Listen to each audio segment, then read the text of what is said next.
여러분 반갑습니다. 신앙강좌부 강의 시작하도록 하겠습니다.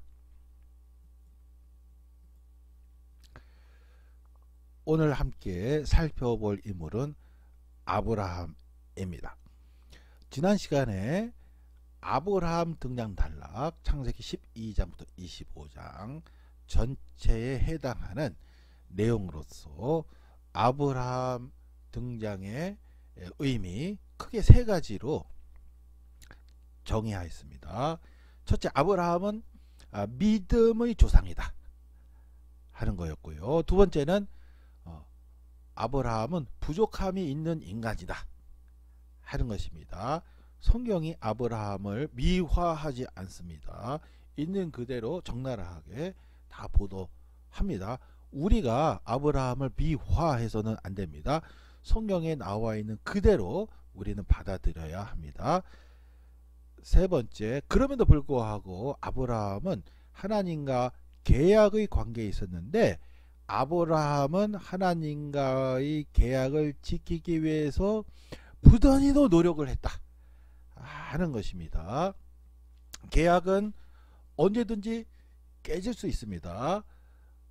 깨질 수 있지만은 아브라함이 그것을 지키기 위해서 정말 노력 많이 했습니다.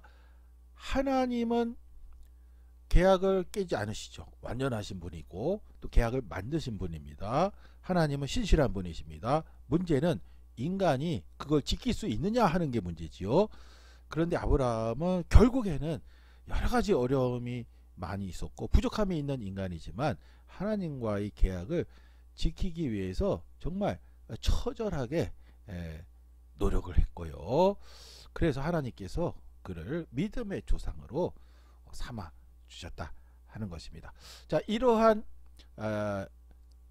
핵심적인 특징을 미리 정리를 한 것을 바탕으로 해서 12장부터 25장 중에서 좀 중요하다고 판단되는 단락을 몇 개 단락을 발췌해서 함께 읽으면서 살펴보도록 하겠습니다. 아브라함은 창세기 11장 후반부에 이미 등장합니다. 창세기 11장은 이제 족보의 내용이 구성이 되어 있고요. 그래서 아브라함의 그 아버지까지 등장을 합니다. 근데 그 아버지와 그 아브라함이 함께 갈대아 우르를 떠났죠. 그래서 하란에 도착했습니다. 자, 도시 우르를 출발했습니다. 우르라는 도시 하란이라는 곳에 도착을 했습니다. 하란이란 도시 체크를 해두겠습니다. 아버지가 돌아가셨어요. 그래서 하란에 이제 묻었습니다. 그런 상황에서 현재 지금 위치는 이제 하란입니다. 하란에서 하란에서 있을 때 하나님이 아브라함에게 오셔서 말씀하셨습니다. 주님께서 아브라함에게 말씀하셨다. 너는 내가 살고 있는 땅과 내가 난 곳과 너의 아버지의 집을 떠나서 내가 보여주는 땅으로 가거라. 내가 너로 큰 민족이 되게 하고 너에게 복을 주어서 내가 크게 이름을 떨치게 하겠다. 너는 복의 근원이 될 것이다.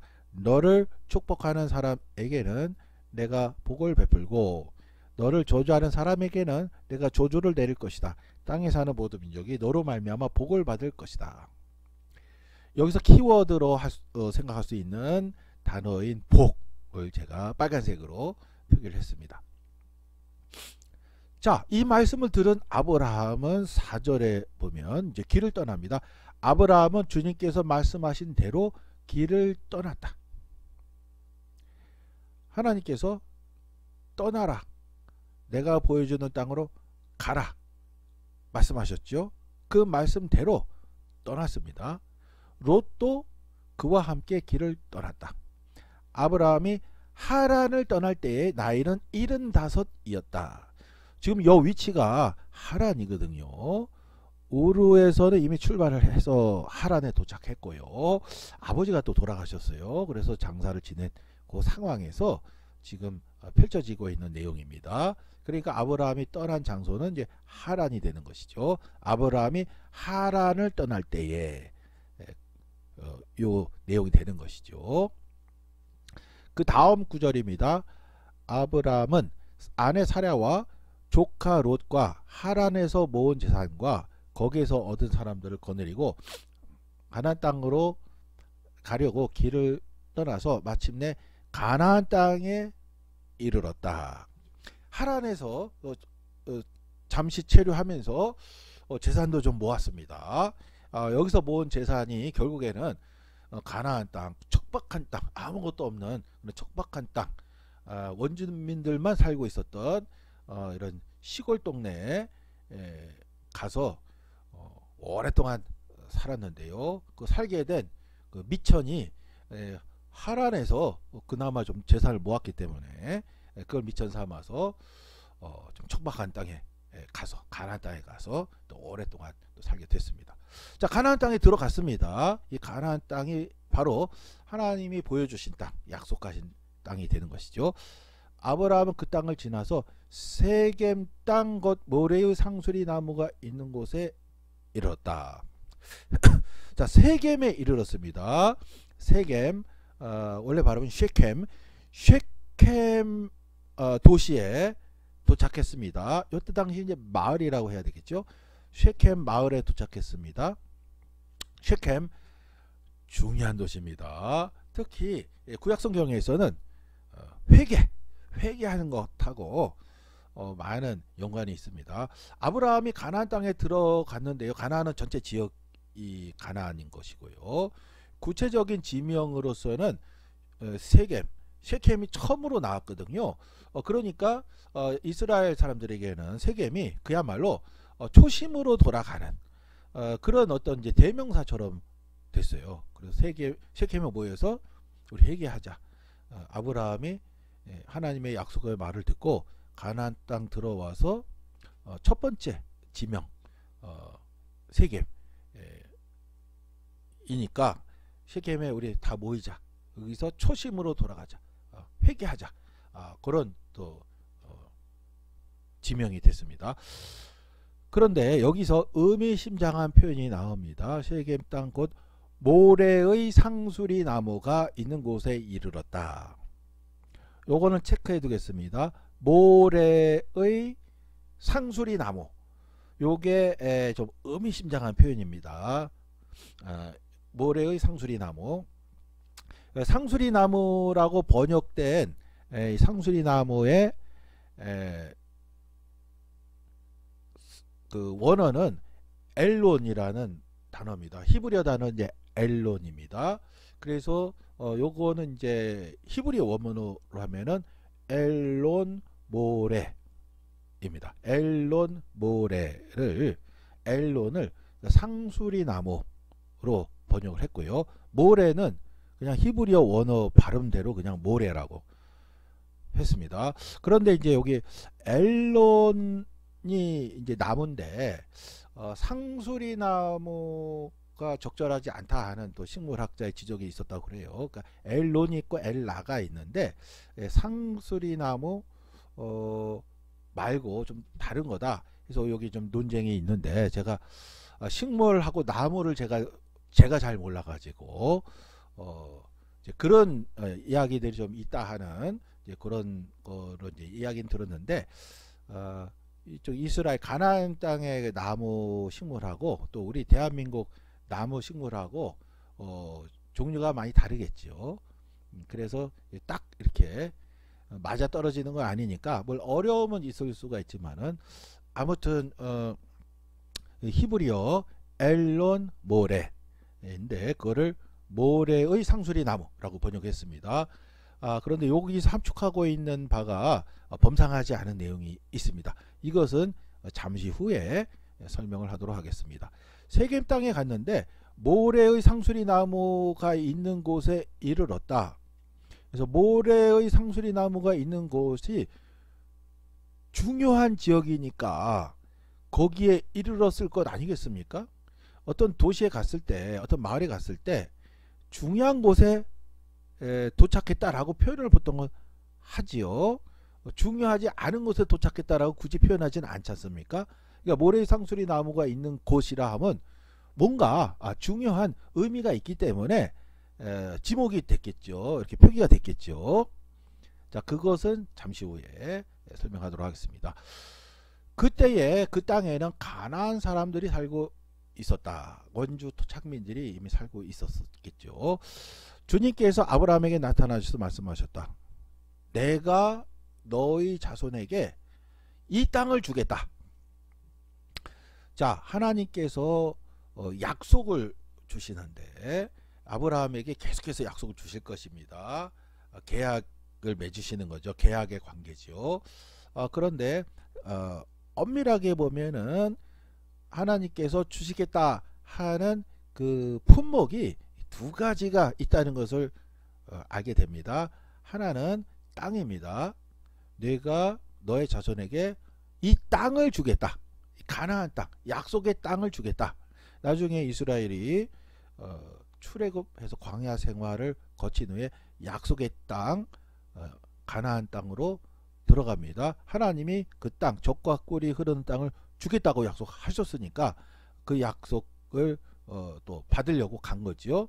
그래서 땅의 약속이 있습니다. 그래서 제가 파란색으로 표기를 했습니다. 아브라함은 거기에서 자기에게 나타나신 주님께 제단을 쌓아서 바쳤다. 계속해서 이어지는 구절입니다. 아브라함은 또 거기를 떠나 베델의 동쪽에 있는 산간지방으로 옮겨가서 장막을 쳤다. 베델이라는 지명이 나옵니다. 베델. 서쪽은 베델이고 동쪽은 아이이다. 아브라함은 거기에서도 제단을 쌓아서 주님께 바치고 주님의 이름을 부르며 예배를 드렸다. 아브라함은 또 길을 떠나 줄곧 남쪽으로 가서 네겝에 이르렀다. 네겝까지 이릅니다. 등장하는 지명을 보면 어떤가요? 세겜, 가나안 땅 안에서 보면은 세겜, 베델, 네겝 이렇게 되는 거죠. 물론 이제 베델 옆에 그 아이 성도 있다. 아이 성은 나중에 여호수아가 가나안 땅 들어갔을 때 첫 번째는 여리고성, 두 번째는 아이 성을 이제 함락하죠.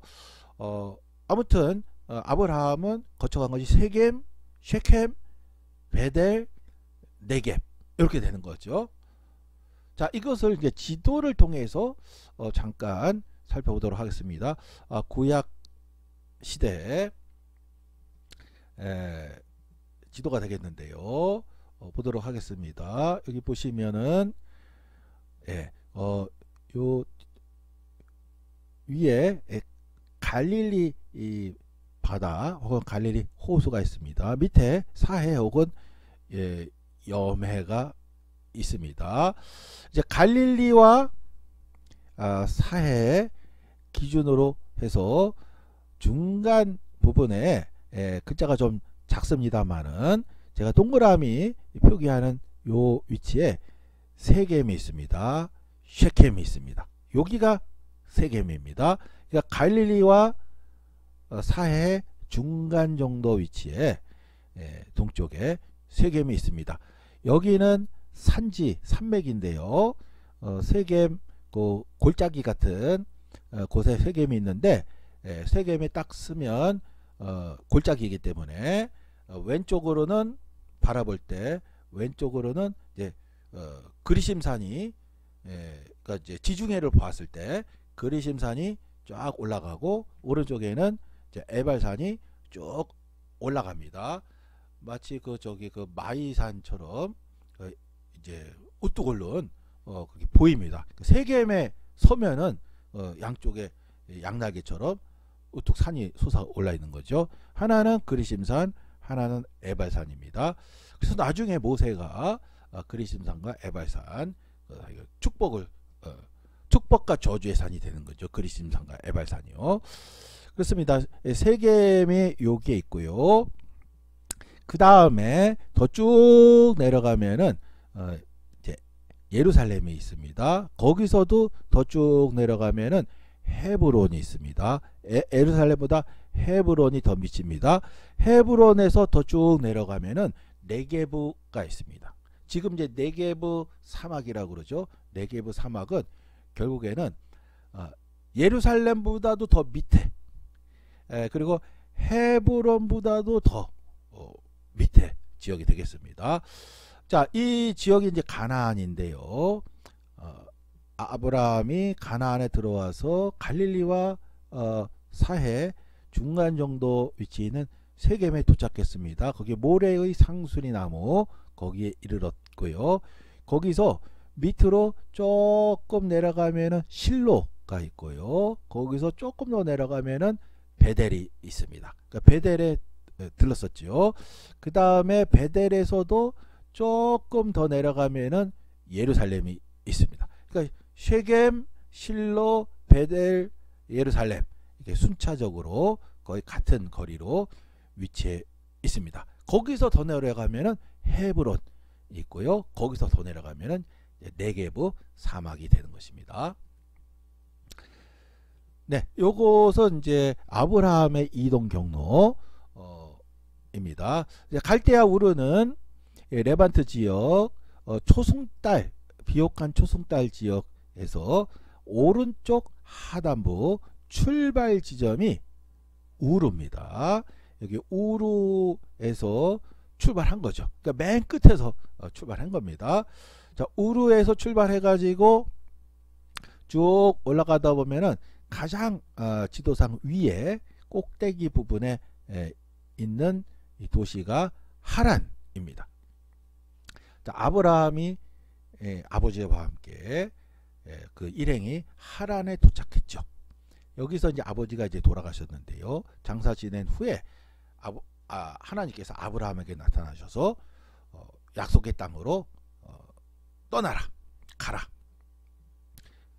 그 말씀을 듣고 아브라함이 하란을 떠났고 그 나이가 75세였다라고 보도하고 있죠. 그 하란이 바로 요 꼭대기, 맨 꼭대기에 있는 위치에 있는 도시가 되겠습니다. 하란에서 출발해서 쭉 내려가면 마치 우르에서 하란 오는 그 거리만큼 먼 길인데요. 내려가면 세겜이 나오고 그 다음에 당연히 이제 베델이 나오는 거죠. 그 다음에 더 내려가면은 헤브론이 나옵니다. 자, 헤브론, 세겜, 베델, 헤브론. 자, 구약 시대에 가장 중요한 도시들입니다. 예루살렘은 지금 이제 등장하기 전입니다. 예루살렘은 이제 다윗 솔로몬 시대 때 등장하니까요. 예루살렘은 이제 지도상에 현재 없고요. 아직 등장 안 했고요. 그 전에는 세겜, 베델, 헤브론이 또 중요한 구약 시대의 중심 도시다라고 할 수가 있겠습니다. 자, 내용을 좀 건너뛰도록 하겠습니다. 이제 네게브까지 도착한 이제 네게브는 이제 사실은 이제 이제 지역 이름이고요. 네게브의 중심 도시가 헤브론이거든요. 헤브론에 이제 도착했다라고 볼 수가 있습니다. 헤브론이 이제 중심 도시인데 헤브론에 이제 도착했는데 헤브론 중심으로 이제 성경의 이야기가 이제 펼쳐지게 되는데요. 그런데 그 전에 아브라함이 이집트로 기근 때문에 이집트 잠깐 갔다가 아내를 누이라고 해서 모면을 하는 비겁한 장면이지만 그래서 이제 그 기근에 굶어 죽을 수밖에 없지만 그 위기를 모면하고 아내 때문에 또 이런저런 것도 이제 많이 좀 이제 챙겨서 이제 받게 되고 얻게 되고 그걸 가지고 이제 돌아오게 되는 이야기가 있습니다. 그리고 그 다음에 이제 롯하고 그 지역을 이제 분배하지요. 롯은 이제 소돔 지역을 선택을 했고 아브라함은 이제 가나안 땅을 이제 선택을 했죠. 그러니까 아브라함은 당연하죠. 아브라함은 하나님이 보여주신 땅, 약속의 땅이지 않습니까? 약속의 내용은 두 가지가 있다고 그랬죠. 하나는 땅에 대한 약속이 있고 또 하나는 자손에 대한 약속이 있습니다. 그러니까 아브라함의 선택은 어디까지나 이 가나안 땅이 되는 거죠. 그 이야기가 있습니다. 그 다음 단락이 창세기 13장 14절부터 18절인데 읽어보도록 하겠습니다. 롯이 아브라함을 떠나간 뒤에 본인은 이제 소돔 지역을 선택했으니까 이제 그걸로 간 거고요. 아브라함은 이제 가나안 땅을 선택했으니까 이제 가나안 땅 이제 을 보고 서 있는 겁니다. 주님께서 아브라함에게 말씀하셨다. 너희는 곳에서 눈을 크게 뜨고 북쪽과 남쪽, 동쪽과 서쪽을 보아라. 내 눈에 보이는 이 모든 땅을 내가 너와 내 자손에게 아주 주겠다. 땅의 약속입니다. 네가 보고 있는 땅, 동서남북 가나안 땅을 너와 너의 자손에게 주겠다. 내가 너의 자손을 땅의 먼지처럼 셀 수 없이 많아지게 하겠다. 땅의 먼지처럼 셀 수 없이 많아지게 하겠다. 여기서 먼지 예전 버전 이제 티끌이라고 번역을 했기 때문에 티끌 언약 혹은 이제 먼지 언약이라고 하는데 땅의 먼지처럼 셀 수 없이 많아지게 하겠다. 여기서 먼지라 하면은 그만큼 많다 하는 의미죠. 그러니까 두 가지라는 것을 알 수가 있어요. 하나는 땅을 주겠다 하는 약속, 또 하나는 자손을 셀 수 없이 많아지게 주겠다 하는 겁니다. 누구든지 땅의 먼지를 셀 수 있는 사람이 있다면 너의 자손을 셀 수 있을 것이다. 내가 이 땅을 너에게 주니, 두 가지입니다. 자손을 땅의 먼지처럼 많아지게 자손을 주겠다 하는 것이고, 또 하나는 이 땅을, 가나안 땅을 너에게 주겠다. 너와 내 자손에게 주겠다. 주겠다고 하는 품목이 이제 두 가지 있다는 것을 저희가 확인하게 됩니다. 너는 가서 길이로도 걸어보고 너비로도 걸어봐라. 그러자 아브라함은 장막을 거두어서 헤브론의 마물에 곧 상수리 나무들이 있는 곳으로 가서 거기에서 살았다. 거기에서도 그는 주님께 제단을 쌓아서 바쳤다 하는 것입니다. 자, 그럼 네게부 지역까지 왔는데 네게부 지역 안에 가장 중심 도시는 헤브론입니다. 이제 아브라함이 이제 헤브론에 정착을 하게 됩니다. 그래서 헤브론에서 살게 되었는데요. 쭉 헤브론에서 살았습니다. 심지어는 아브라함이 죽어서 묻힌 곳도 헤브론입니다. 헤브론 중심으로 이제 쭉 살아가게 되는데요. 그 헤브론에 도착했을 때 마물에 곧 상수리 나무들이 있는 곳에 가서 거기서 살았다는 거예요. 거기에서도 주님께 제단을 쌓아서 바쳤다 했는데요. 여기서도 비슷한 표현이 나왔습니다. 마물에 곧 상수리 나무들이 있는 곳에 가서. 이 앞에서 세겜에서도 나왔었죠. 세겜 모래의 상수리 나무들이 있는 곳. 그래서 우리가 원어는 엘론 모래라고 했었죠. 원어는 엘론 모래인데 모래의 상수리 나무라고 번역을 한 겁니다. 근데 여기서는 맘레 엘론 맘레예요. 엘론 맘레. 세겜에서는 엘론 모레, 여기서는 엘론 맘레. 히브리어 원어가 그렇습니다. 그래서 이제 엘론 상수리 나무라고 번역한 거고요. 모레는 그냥 우리말로 이제 모레, 맘레는 마무레라고 발음 나는 대로 그냥 그대로 기술을 했습니다. 자, 이제 두 가지 살펴보고 마치려고 하는데요. 첫 번째는 하나님께서 약속을 주셨다는 겁니다. 세겜에 도착했을 때도 이 땅을 주겠다 약속을 하셨었고요. 그리고 지금 여기 이제 네게부에 도착했을 때에도 땅과 자손에 대한 약속을 주셨습니다. 그것을 우리가 구약 성경에서 보면 이처럼 많은 약속을 주셨다는 것을 알 수가 있습니다. 먼지처럼 많아지게 하겠다. 먼지 예전에는 티끌로 번역했기 때문에 티끌 언약이라고 보통 이야기하는데 창세기 13장 지금 무려 봤죠. 창세기 15장도 볼 것인데, 다음 시간에 볼 것인데, 별 언약입니다. 하늘의 별을 보아라. 내 자손이 이처럼 많아질 것이다. 별 언약을 주셨습니다. 그런데 반복적으로 주셨습니다. 22장, 26장, 28장 별 언약이 4번이나 나옵니다. 계속해서 반복해서 하나님께서 반복해서 말씀하셨습니다. 또 할례 언약이 있습니다. 창세기 17장에서 아브라함과 할례 언약을 맺습니다. 그 이후로 유대인들은 다 할례를 해야 하는 거죠. 출애굽기 4장에서 그것이 이제 또 나오고요. 그 다음에 여호수아 5장에서도 할례 언약에 대해서 그 내용이 나오고 있습니다. 또 창세기 15장에만 등장하는 언약이긴 한데 또 횃불 언약이 있습니다. 그러니까 횃불 언약 좀 특이한 장면인데요. 창세기 15장 우리가 볼 때 한번 보도록 하겠습니다. 창세기 15장에 횃불 언약이 또 등장합니다. 그리고 마음의 할례도 나옵니다.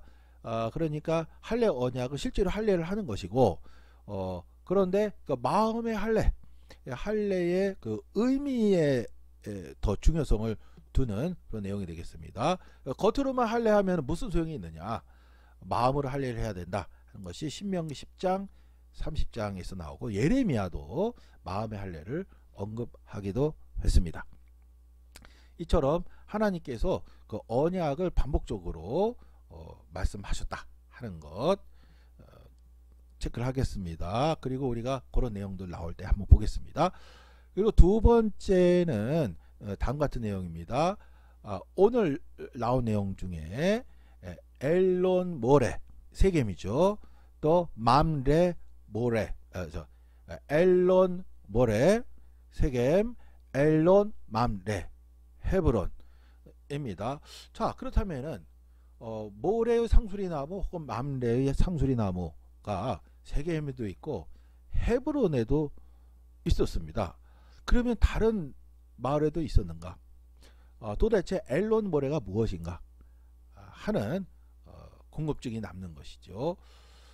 자, 엘론 모레, 이것은 이제 다음과 같이 학자들이 추정을 합니다. 이 상수리나무라고 표현이 된 이 나무는 그 마을에서 학자들의 추정입니다. 이제 가장 높이 솟은 가장 큰 나무였을 것으로 추정을 합니다. 예를 들어서 어떤 마을의 그 입구에 있는 가장 오래된 가장 큰 나무, 가장 높은 나무로 이제 추정을 하는데요. 그것이 이제 어떤 의미가 이제 고대 사회에서 있었냐면요. 고대 사회에는 이제 무당들이 있었습니다. 그래서 신탁을 이제 하는데요. 오라클이라고 하죠. 신탁을 합니다. 거기 이제 무당이 이제 그 나무에서, 우리 예전에 그 성황당이랑 좀 비슷한데요. 이제 앉아 있으면은, 큰 나무 밑에 앉아 있으면은 그 산이, 그 나무가 하늘하고 제일 가까우니까 그 마을에서는 그 바로 밑에 앉아 있으면서 하늘의 기운을 이제 받는다고 생각을 한 거예요. 이제 거기에 이제 의뢰자가 가서 물어봅니다. 제가 어떻게 하면 좋겠습니까? 그러면 이제 그 무당이 이렇게 뭐 세레머니를 한 다음에 동쪽으로 가거라, 뭐 그렇게 얘기를 뭐 한다든지 그렇습니다. 그러면 이제 예, 알겠습니다 하고 이제 그걸 하늘의 소리를 알고 가는 거죠. 이런 이제 오라클이 고대 사회에는 이제 보편화되어 있었습니다. 하늘과 이제 통하는 창고로 생각을 한 거죠. 이런 장면은 소포클레스의 오이디푸스 왕에 아주 잘 나와 있죠. 소포클레스의 오이디푸스 왕, 그 오이디푸스가 이제 이제 델포이에 그 유명하다는 거기 가가지고 이제 신탁을 받죠. 무시무시한 신탁을 받지 않습니까? 이제 어머니와 결혼한다. 그런 이제 어마어마한 그거를 이제 받고 충격을 받아서 이제 도망갔는데, 결국에는 그렇게 저렇게 되는 거 이제 우리가 뭐 너무 잘 알고 있지 않습니까? 오디푸스 왕 잘 아는 스토리인데요. 이제 거기에 그 신탁을 받는 장면이 아주 잘 이제 등장합니다. 고대 시대는 그랬습니다. 그런데 지금 어떻게 됩니까? 아브라함이 하나님의 말씀을 듣고 하나님의 명령을 지금 수행하고 있는 겁니다. 세겜에 갔습니다. 세겜에서 가장 중요한 지역이 어디입니까? 그때 당시 토착 원시 종교, 미신 종교가 지배하고 있는 그 마을을 지배하고 있는 신탁이 내리는 장소에 갑니다. 이제 거기에 아브라함이 도착함으로 해서 대대손손 미신 신앙의 그 오라클 하늘의 소리가 닫혀버렸습니다. 미신은 타파되었고 이제 아브라함을 통해서 하나님께서 말씀하신다 하는 의미가 있는 것이죠. 헤브론도 마찬가지입니다. 원주민이 살고 있었다고 보도하고 있죠. 당연히 그렇겠죠. 그러니까 헤브론이라는 마을 이름도 생겨났겠죠. 사람들이 살고 있으니까. 여기는 이제 하나님께서 구원 역사를 베풀기 전이었기 때문에 여기 원래 살고 있던 사람들은 뭐 나무신도 믿고 산신도 믿고 뭐 사자신도 믿고 곰신도 믿고 뭐 그렇게 살고 있었겠죠. 아무튼 이때 당시에 가장 큰 유행은 신탁을 받는 겁니다. 큰 나무를 이제 좀 숭상하는 이제 그런 토속 신앙이 보편적이었는데요. 거기서 무당이 앉아 있으면서 사람들에게 신의 소리다 해가지고 이제 신탁을 내려주는 그걸 대대손손 했었겠죠. 그런데 그것이 이제 아브라함이 도착함으로 인해서 그 미신 신앙이 끊겼습니다. 종지부를 찍습니다. 이제 아브라함을 통해서 하나님만이 말씀하신다. 하나님 말씀만이 유효하다 하는 그런 의미가 있다 라고 볼 수가 있겠습니다. 엘론 모레 맘레 상수리나무, 상수리나무 엘론 모레, 엘론 혹은 엘라 이 나무는 큰 나무로서 또 그런 시대적인 배경도 또 있었다라고 학자들이 추정을 합니다. 네, 오늘 내용은 여기까지 진행하도록 하겠습니다. 수고 많으셨습니다.